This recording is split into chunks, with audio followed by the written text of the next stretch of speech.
कहानी जो है धर्म और धर्म, सच और अहिंसा। आज की शाम भी जैसे अपनी उड़ान भर दी, लेकिन हर उड़ान में एक ऐसा पल आता है जो उस शाम को यादगार बना देता है। तो आज की शाम की मुख्य प्रस्तुति मैं बात कर रही हूँ महाभारत की, एक कहानी जिसने दुनिया को धर्म का सत्य समझाया।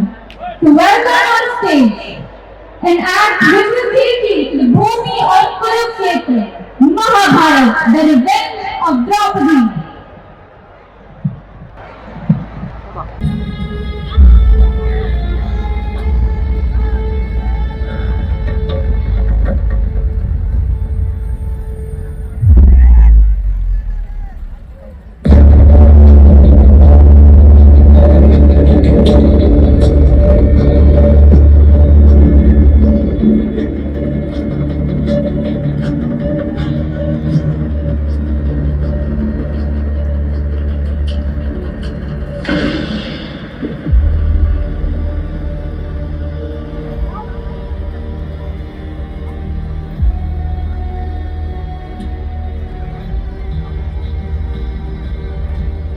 मुझे आपका वध करने के लिए किसी शस्त्र की आवश्यकता नहीं, उसके लिए तो इस रथ का पहिया ही पर्याप्त है।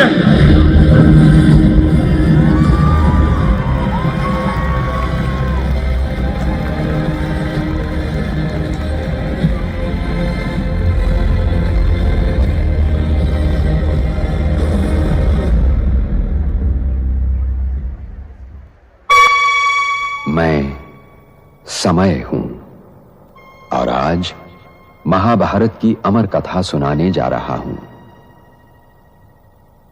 यह महाभारत केवल भरतवंश की कोई सीधी सादी युद्ध कथा नहीं है। यह कथा है भारतीय संस्कृति के उतार चढ़ाव की। यह कथा है सत्य और असत्य के महायुद्ध की। यह कथा है अंधेरे से जूझने वाले उजाले की। और यह कथा मेरे सिवा कोई दूसरा सुना भी नहीं सकता, क्योंकि महाभारत बनते बिगड़ते रिश्तों और रिश्तों के आधार और जीवन सागर को मथकर जीवन के तत्व और सत्य का अमृत काढ़ने की कहानी भी है। इसीलिए यह आवश्यक है कि हर वर्तमान इस कहानी को सुने और गुने, ताकि वो भविष्य के लिए तैयार हो सके। कौंपिल्य नगरी के लिए यह बड़े गौरव की घड़ी है कि मैं आज अपने पिताश्री महाराज द्रुपद की ओर से आप सभी वीरों का अभिनंदन कर रहा हूं। भारतवर्ष का वीर, हर महावीर इस समय यहाँ उपस्थित है और मेरी बहन राजकुमारी द्रौपदी के इस स्वयंवर में मैं आप सभी वीरों का स्वागत करता हूं। महावीरों, वो रहा आपका लक्ष्य, मत्स्य की घूमती हुई आंख, परंतु उसके नीचे रखे जल के पात्र में मत्स्य की छाया को देखते हुए आप लक्ष्य साधेंगे और बाण चलाएंगे। जो महावीर इस लक्ष्य भेदन में सफल होगा, उसी के गले में मेरी बहन दिव्य जन्मी द्रौपदी वरमाला डालेगी। तो महावीरों, वो रहा आपका लक्ष्य, वो रहे 5 बाण और वो रहा धनुष।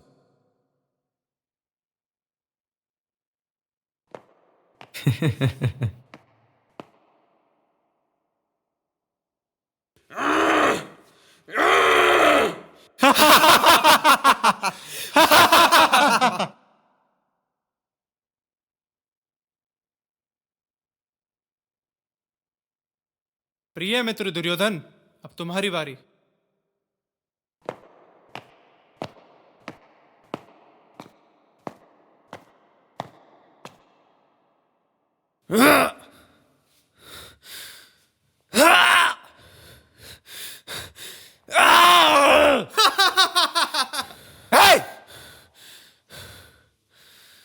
उठाओ भांजे, उठाओ।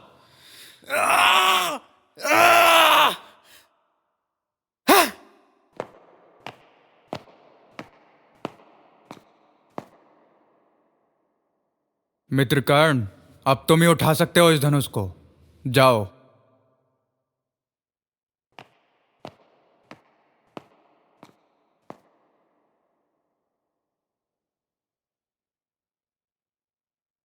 अंगराज कर्ण की जय, अंगराज कर्ण की जय, अंगराज कर्ण की जय, अंगराज कर्ण की जय, अंगराज कर्ण की जय।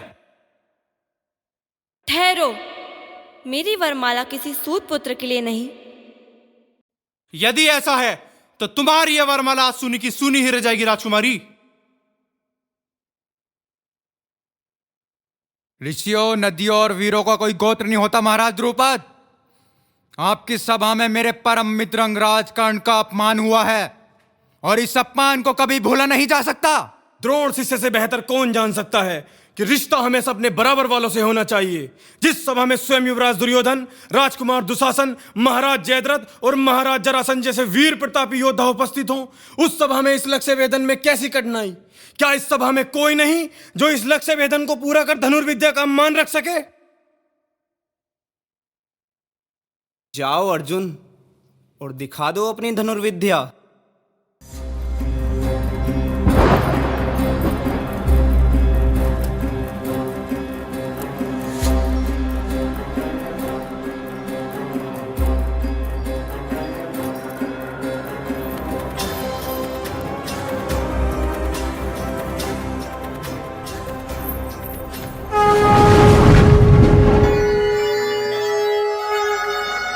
अवसर पर थे वीर को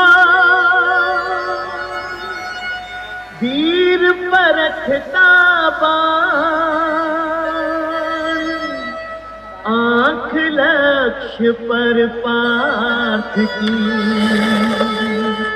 करे मत्स्य संधान।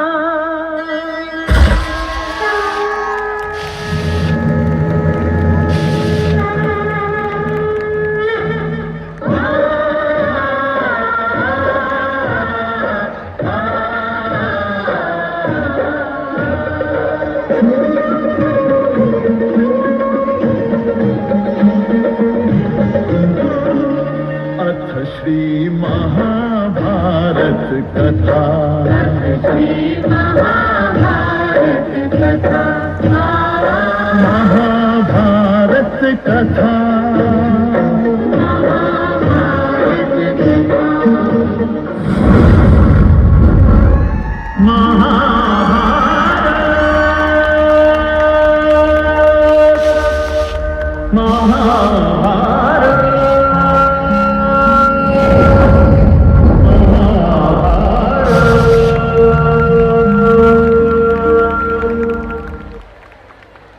स्वयंवर में विजय प्राप्त कर अर्जुन, द्रौपदी और अपने भाइयों के साथ मां कुंती के पास पहुंचा। खुशी में उन्होंने कहा, मां देखिए हम क्या लाए हैं। बिना देखे माता कुंती ने कहा, बेटा जो भी लाए हो उसे मिलकर बांट लो। मां की आज्ञा पांडवों के लिए धर्म थी और इसी कारण द्रौपदी पांचों पांडवों की पत्नी बनी। इसके पश्चात पांडव हस्तिनापुर लौटे, जहां महाराज धृतराष्ट्र ने पुत्र मोह में स्वार्थी होकर उनके भाग्य में एक बंजर भूमि खांडव प्रस्थ लिख दी। लेकिन पांडवों ने इसे भी स्वीकार किया और अपने परिश्रम, बुद्धि और शौर्य से उसी बंजर भूमि को एक दिव्य भव्य नगरी इंद्रप्रस्थ में बदल दिया। युधिष्ठिर बने उस नगरी के सम्राट और फिर अपने आपसी संबंध सुधारने के लिए पांडवों ने कौरवों को इंद्रप्रस्थ आमंत्रित किया। इस बंजर खांडव प्रस्थ को इंद्रप्रस्थ बना डाला इन पांडवों ने।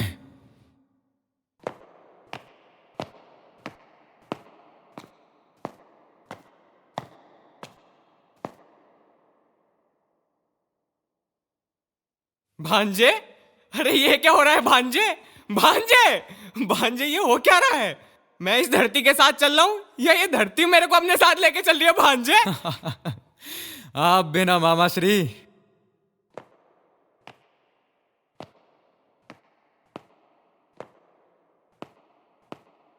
युवराज संभल कर, आगे पानी है। पानी? कहाँ है पानी? अब दासी भी हमसे खिलवाड़ करेगी हैं?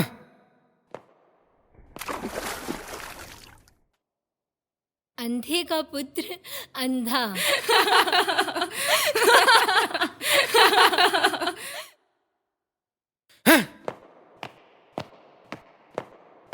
युवराज, भांजे, इतने क्रोधित क्यों हो? मुझे बताओ बात क्या है? क्या बताऊं मामा, एक नागिन के तीखे डंकों ने मेरे हृदय में विष घोल दिया है। कहीं तुम उस पांचाली की तो बात नहीं कर रहे भांजे? हाँ मामा, उसी 5 पतियों वाली कुल्टा ने मुझे इंद्रप्रस्थ बुलाकर अपमानित करा है। मैं अपमान की अग्नि में जल रहा हूं मामा। बस भांजे बस, तुम्हारे इस अपमान का बदला इन पांडवों को भुगतना पड़ेगा। अब पांडवों को हस्तिनापुर के लिए आमंत्रित करो और वहां होगा एक खेल ऐसा जो इन पांडवों का भाग्य बदल कर रख देगा। इंद्रप्रस्थ की चमक ने सिर्फ राज्य नहीं, अहंकार भी जगाया था, और उस अहंकार की सबसे गहरी चोट लगी थी हस्तिनापुर के युवराज दुर्योधन को। एक हास्य, एक टिप्पणी और एक पल के अपमान ने उसके मन में प्रतिशोध की अग्नि जगा दी, और उस अग्नि को हवा देने वाला था उसका मामा शकुनी। खेल शुरू हुआ, लेकिन तलवार से नहीं, चाल से।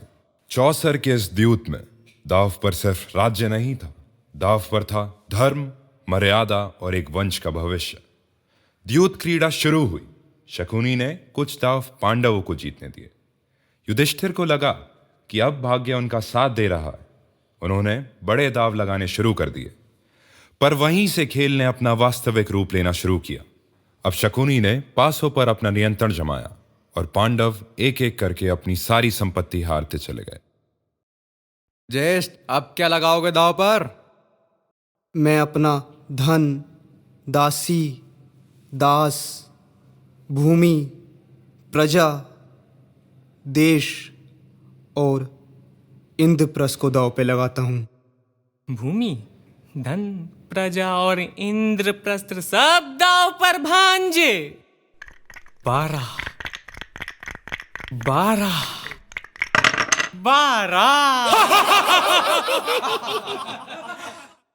अब क्या लगाओगे सम्राट? अब मैं क्या लगाऊं दाव पर?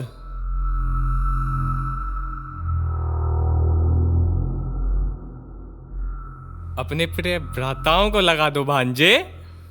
अपने भ्राताओं को कैसे लगा दूं दाव पर? क्या तुम्हारा अपने भ्राताओं पर कोई अधिकार नहीं? ना जाने किसकी किस्मत से तुम्हें तुम्हारा खोया हुआ राज्य पुनः प्राप्त हो जाए। ठीक है, अब मैं अपने अनुज नकुल, सहदेव, भीम, अर्जुन और स्वयं को दाव पे लगाता हूं। भांजे, बस यह दाव, अगर यह जीत गए 8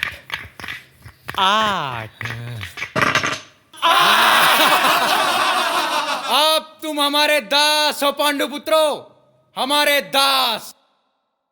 और दासों के ऊपर ये मुकुट शोभा नहीं देते। उतार दो इन्हें, उतारो, उतारो।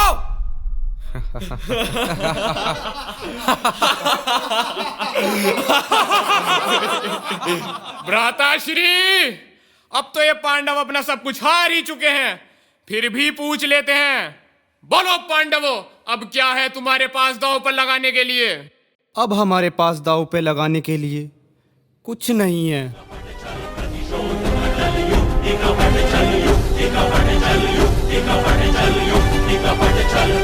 मेरे बच्चे,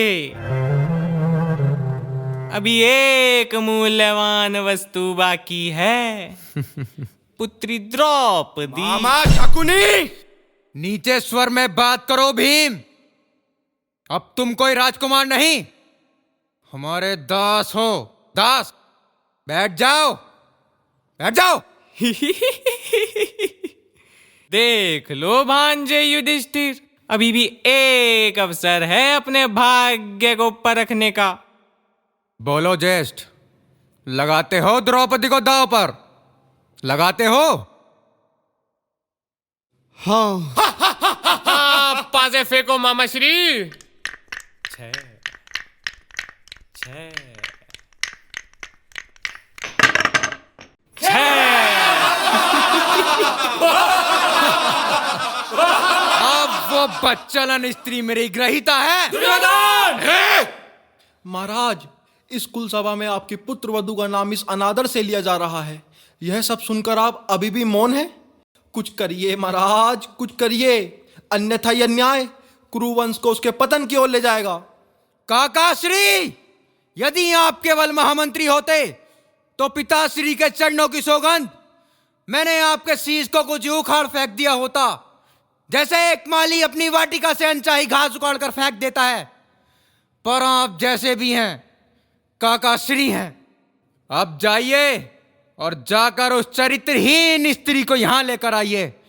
अब वो मेरी दासी है। मूर्ख, यमराज को आमंत्रित ना कर। महामंत्री विदुर, तुमने मेरा आदेश न मानकर अच्छा नहीं किया। दुशासन, जी भ्राताश्री। जाओ उस 5 पतियों वाली पांचाली को लेकर आओ, और अगर ना आए तो उसके बालों से पकड़कर घसीटते हुए इस सभा तक ले आओ। जो आज्ञा भ्राताश्री।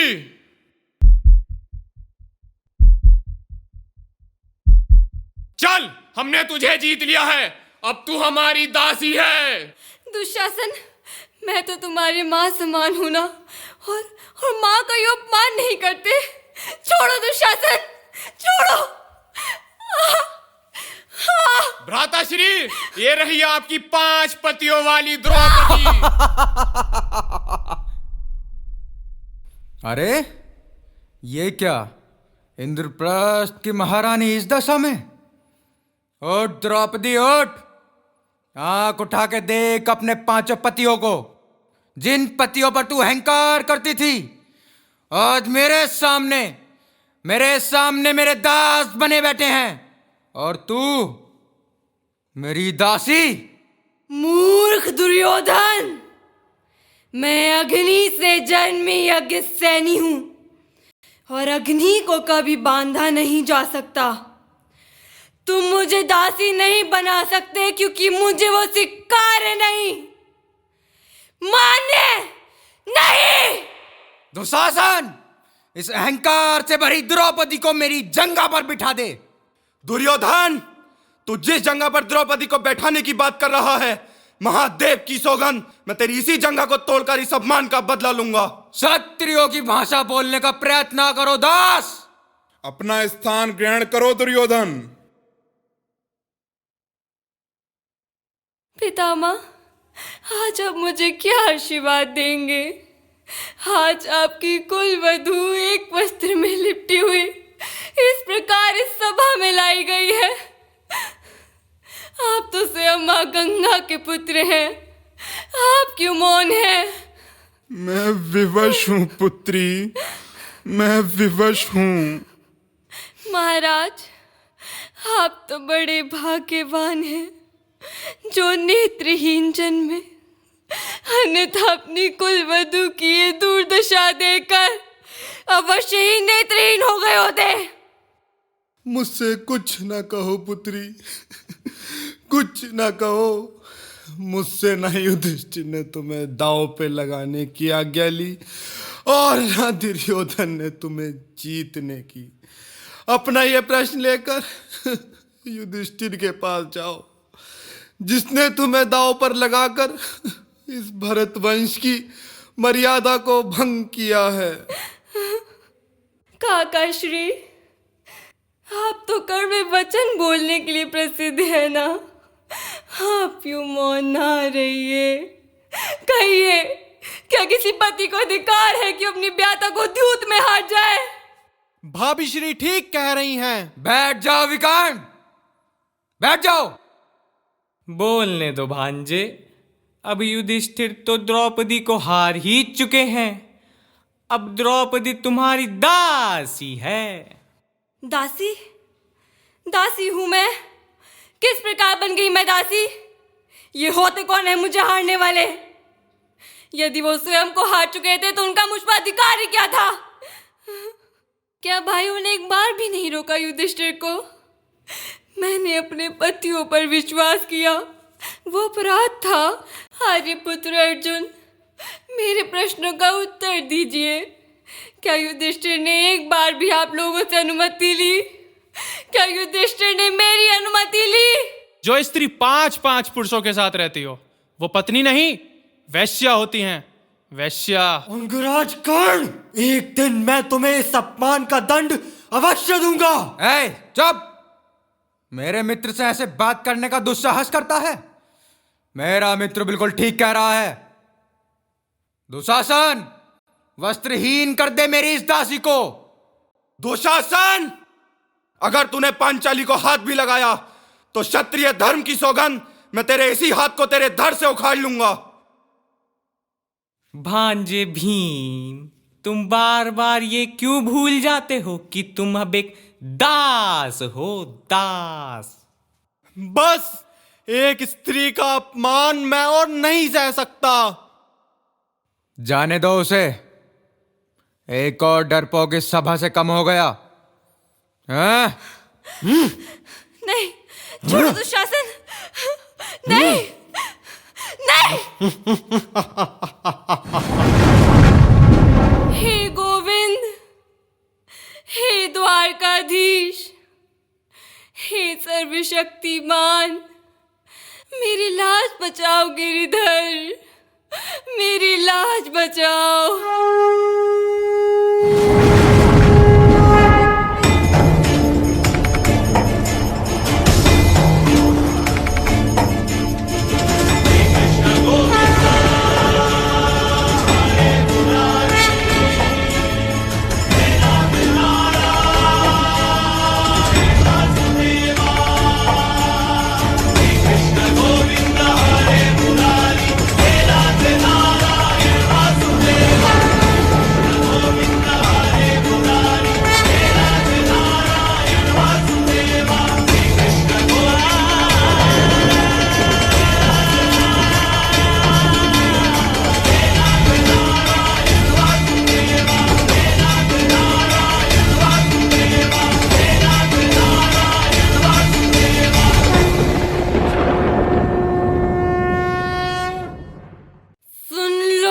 सभा के अंधे न्यायी, आज एक स्त्री का नहीं, संसार की सभी स्त्रियों का अपमान हुआ है।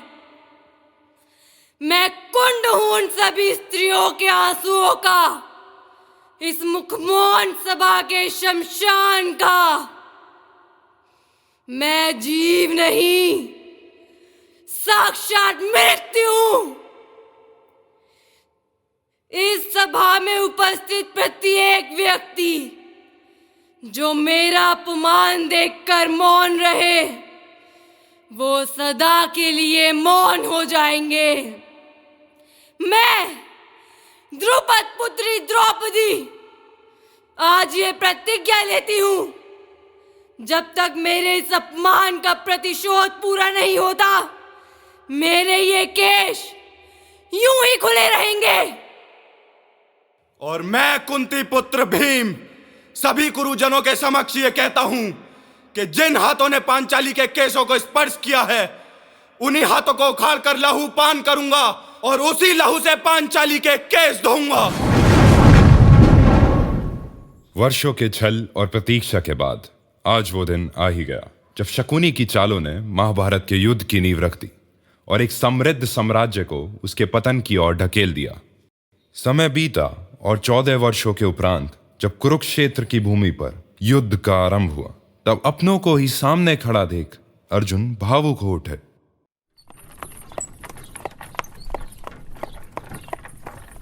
हे माधव, ये कैसा युद्ध है जहां मुझे अपनों का ही रक्त बहाना पड़े। पितामह भीष्म, गुरु द्रोण, दुर्योधन, दुशासन, ये सब मेरे अपने ही तो हैं। अगर इन सबको मारकर मुझे सिंहासन मिले तो वो मुझे स्वीकार्य नहीं माधव। मतलब तुम युद्ध नहीं करना चाहते अर्जुन? हाँ माधव, ये सब मेरे अपने हैं। नहीं अर्जुन, ना कोई तुम्हारा था, ना कोई तुम्हारा है और ना ही कोई तुम्हारा होगा। ये शरीर, ये संबंध सब माया है। अमर तो केवल आत्मा है। क्या तुम्हें याद नहीं कैसे पितामह भीष्म और गुरु द्रोण उस सभा में द्रौपदी को अपमानित होते देख पत्थर की भांति निशब्द हो अधर्म होते देख रहे थे? तुम जिन्हें अपना समझ रहे हो वह कब के अधर्म के पक्ष में खड़े हो चुके हैं पार्थ, और तुम अपने ही कर्तव्य से मुंह मोड़ रहे हो। युद्ध करो अर्जुन, ये युद्ध तुम्हारा नहीं, ये समय का युद्ध है। गोविंद, आप मुझे धर्म की बात समझा रहे हो। अगर आप सच में कहते हो कि ये सब समय का खेल है तो मुझे दिखाइए माधव, मुझे सत्य देखना है। कौन हैं आप? केवल मेरे सारथी या फिर कुछ और? अर्जुन, तुम मुझे अपने नेत्रों से देखना चाहते हो, पर मैं साधारण नेत्रों से देखने का विषय नहीं। ये रूप, ये शरीर सिर्फ एक माया है।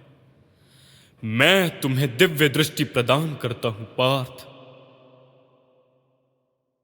क्या हुआ संजय, रुक क्यों गए?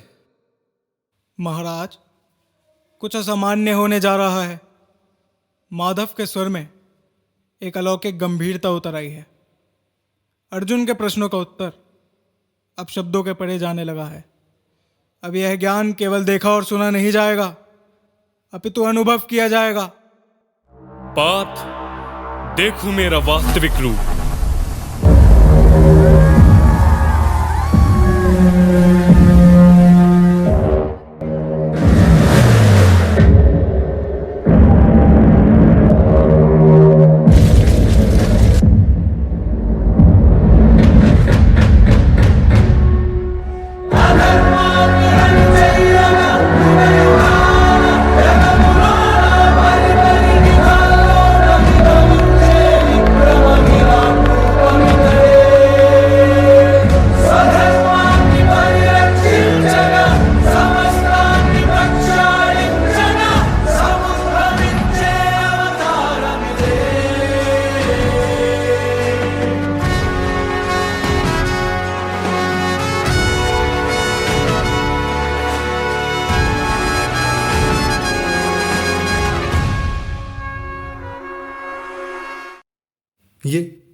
ये क्या है प्रभु?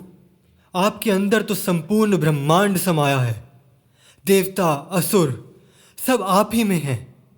क्या ये सब आप ही हो? मैं ही आदि, मैं ही अंत, मैं ही त्रेता युग का राम। हिरण्यकश्यप को मैंने ही नरसिंह बन के मारा था। सृष्टि का रचयिता और विनाशक भी मैं ही हूं। सूर्य की रोशनी भी मुझसे है और काल का अंधकार भी मेरा ही रूप है। ये युद्ध पहले से ही निश्चित हो चुका है अर्जुन, तुम तो केवल एक माध्यम हो। हे भगवान, अब मेरी सभी शंकाएं समाप्त हो गई हैं। अब मैं केवल एक योद्धा हूं। तो उठो पार्थ, उठाओ अपना गांडीव और धर्म के लिए युद्ध करो।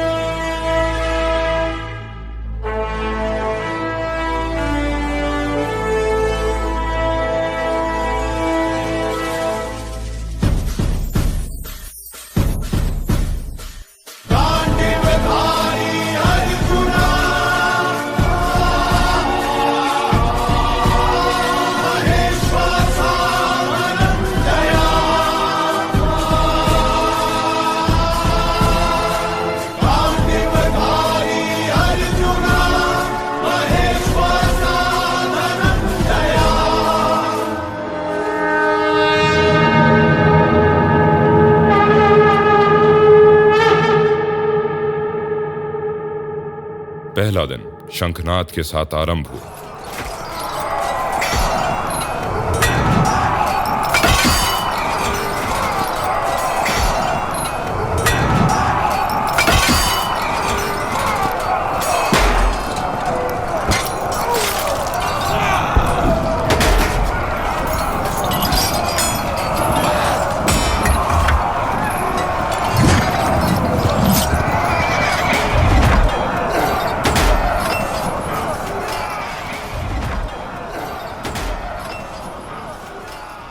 और अर्जुन के बाणों ने आकाश को चीर दिया।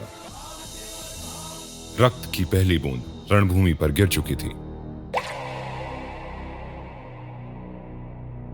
पलटवार में पितामह भीष्म ने अपनी सेना का नेतृत्व किया।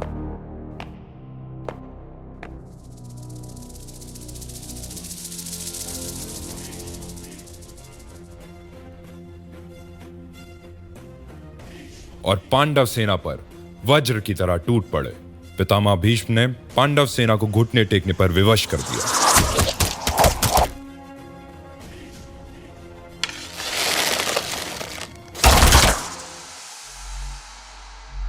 फिर युद्ध के 10वें दिन जब अर्जुन पितामह भीष्म में केवल शत्रु देख रहे थे, तो अर्जुन ने शिखंडी को अपनी ढाल बनाकर योद्धा धर्म निभाते हुए तीरों से पितामह भीष्म को बाणों की शैया पर सुला दिया। समय बीतता गया। क्रुद्रोण, कर्ण और कौरव सेना के बड़े से बड़े योद्धा परास्त होते जा रहे थे। और फिर आया युद्ध का अंतिम दिन। सारी सेना तहस नहस थी। बचे हुए सैनिक लड़ रहे थे।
इन्हीं हाथों से स्पर्श किया था ना तूने पांचाली के केशों को।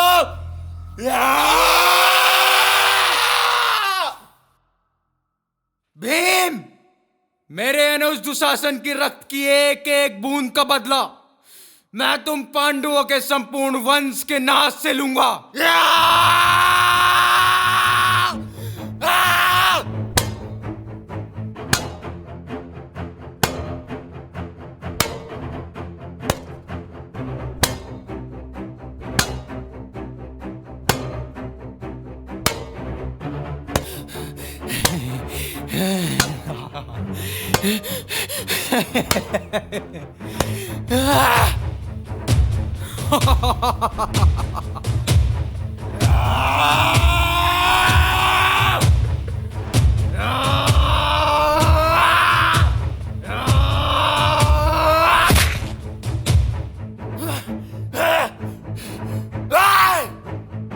यही वो जंगा है ना दुर्योधन।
आप सबकी तालियों ने इतना इनाम दिया है बच्चों को कि जिसका कोई जवाब नहीं। लेकिन अभी तक बहुत सारे इनामों की घोषणा हुई है। सबसे पहला इनाम 2500 का हमारे ट्रस्टीज अनिल अग्रवाल जी ने सभी कलाकारों को दिया है। एक बार जोरदार तालियों के साथ इन सभी बच्चों का, हमारे सभी कलाकार, सभी टेक्निकल स्टाफ मेंबर, ये सभी जो आपने सेटअप देखा वो सब यहीं पे बना। हमारे साउंड इंजीनियर्स देव ब्रदर्स सब आ गए, वेरी गुड। एक बार जोरदार तालियों के साथ पहले उन दो कलाकारों का जिन्होंने सबसे पहले इनिशिएटिव लिया, प्रेक्षित एंड शिवानी महाजन। ये दोनों फर्स्ट ईयर में जब आए थे तो इन्होंने ऑडिशन दिया। ये सबसे पहले एक्टर हमारे सिलेक्ट हुए। पिछली बार राज कपूर शो हुआ था तो इस बच्ची ने राज कपूर का शो भी किया। इन दोनों ने ये बीज बोया और ये आज इतना बड़ा प्रफुल्लित हो चुका। और ये सभी कलाकार इस MIT के, इन्होंने कैसे इस चीज़ को तैयार किया है आप समझ सकते हो। साउंड वालों को आपको इंट्रोड्यूस करा दिया, लीलाधर जी जो देश विदेश में रामलीला में पूरे इस टीम को सजाया। इसी के साथ साथ हमारा, मैं तो कहूँगा जितने भी Devendra DJ, light and sound, आपने बहुत बढ़िया इसको हेल्प किया सब करने का। मेरा मैकेनिकल और जो भी टेक्निकल स्टाफ मेंबर्स हैं, आप भी जल्दी आओ साथ, जल्दी आ जाओ। इन सब ने ये सारे प्रॉप्स यहाँ पर बनाए। ठीक है जी, आपका साउंड हो गया जी, सब हो गया। एक वो बालक जो आप ही का है, जब वो 1 साल का था तब से उत्कर्ष देख रहा है। ये पूरे ग्राफिक्स डिजाइनिंग और इन सब का साथ दिया। कृष्णा बेटे आ जाओ, ये मेरा ही बालक है और ये सबका बालक है। तो एक बार साउंड इंजीनियर्स सब आ गए, सब लोग, सब टेक्निकल स्टाफ भी सब आ जाओ। और सारे आप टेक्निकल वाले नीचे बैठ जाएंगे, टेक्निकल नीचे बैठ जाएंगे। चलो जल्दी। इन सब का एक मन था कि एक ग्रुप फोटोग्राफ हमारे चीफ गेस्ट के साथ हो। मैं कहूँगा सारे, हमारे तो सारे चीफ गेस्ट हैं, सभी ट्रस्ट मेंबर अगर सामने आ जाएं, डायरेक्टर साहब आ जाएं, सिर्फ नीचे एक ग्रुप फोटोग्राफ हो जाएगा इन बच्चों को। ये सबसे बड़ा इनाम होगा, सिर्फ नीचे। कलाकार खड़े रहेंगे, टेक्निकल टीम नीचे बैठ जाएगी। जोश के साथ कैसा लग रहा है Utkarsh? Hip hip hip hip hip hip.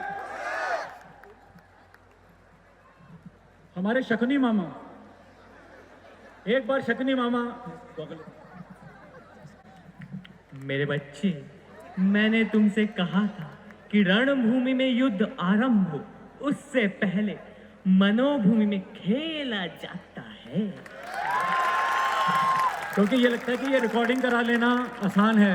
एक बार हमारे दुर्योधन, वो वाली चीख।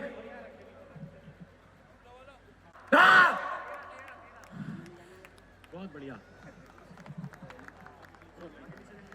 मूर्ख दुर्योधन, मैं अग्नि से जन्मी यज्ञ सैनी हूँ और अग्नि को कभी बांधा नहीं जा सकता। बहुत बढ़िया सब लोग, बहुत बहुत स्वागत आपका। Thank you very much.